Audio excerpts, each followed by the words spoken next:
The end of the race, the biggest battle of the race. Sergio Perez caught Fernando Alonso and it was race on. So Alonso had the big buffer from Hamilton slowing the field down. Perez slowly whittled that down and had an attack. Coming onto the penultimate lap here, he deploys all the energy from his battery and he's going to have a big run on Fernando Alonso. And this is a half defence here from Alonso. He's been trying to not defend unnecessarily into the first corner because that will really compromise him up to turn 4. This time, he's slightly misjudged this one, defends the middle of the road, but Perez goes for the inside, commits in a similar way to Alonso did on Hamilton right at the very restart of this one. So Perez is through, and at this point, it should be job done, especially when Fernando can't really fight back enough in towards turn 4, has the DRS, has a chance. Checo goes defensive, and at this point, you think Perez is through now in the faster car. This should be it. But Fernando does really well in the Fernando Alonso all-time way of being resilient and not giving up. And these are crucial moves here, just jinking around behind the Red Bull. Already we've seen Checo defend into turn 4. Through 5, the flat-out left-hander, he's right halfway alongside. Into 6, Perez is having to go tight again. Even coming up to this corner here, turn 8, there's a little shimmy towards the middle of the road and it puts Perez offline. He's really worried that Fernando is going to send a lunge. So he's having to drive compromised lines all the way around this penultimate lap, which means, final lap, Alonso's still within DRS range. Perez has not got as much energy from the battery to defend because he's just used it all to attack.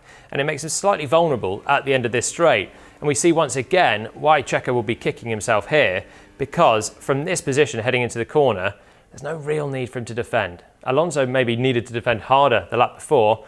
Perez here, I don't think he needs to defend at all. Surely this is too far back for Fernando to send a lunge.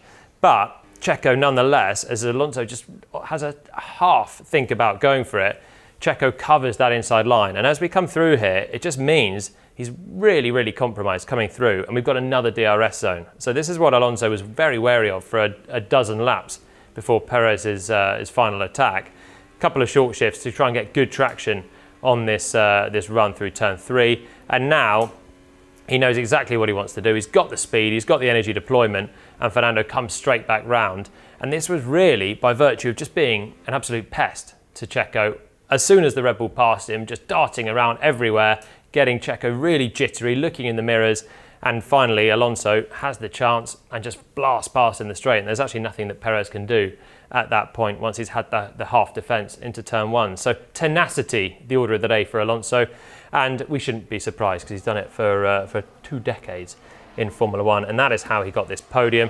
Alonso is going to get the run down at turn number 4. This is going to be super aggressive between the two of them. Alonso's fought his way back through. What a move, Fernando Alonso on the last lap, and the crowd absolutely loved it. The old master takes back the place.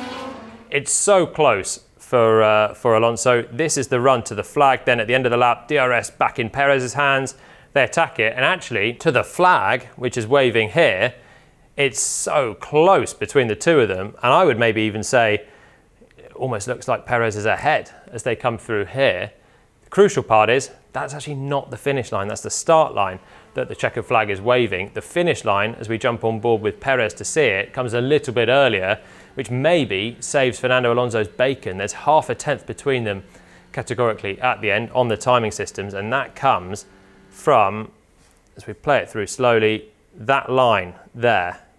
That is the finish line, which is opposite the race control tower and is in a different place to the start line. So the start line sometimes gets moved to allow for a less compromised start, less drivers starting on a turn, so it's been moved further forward. The finish line is actually there, and that is the margin that Fernando Alonso held on for a podium for. Big frustration for Perez, who had a decent recovery, was actually quite unlucky to start as far back as he did in Brazil, but wasn't to be a podium for him. He just hangs on in a superb finish to the line. Yes, unbelievable. Yeah, copy guys. This is for you guys. This is for you.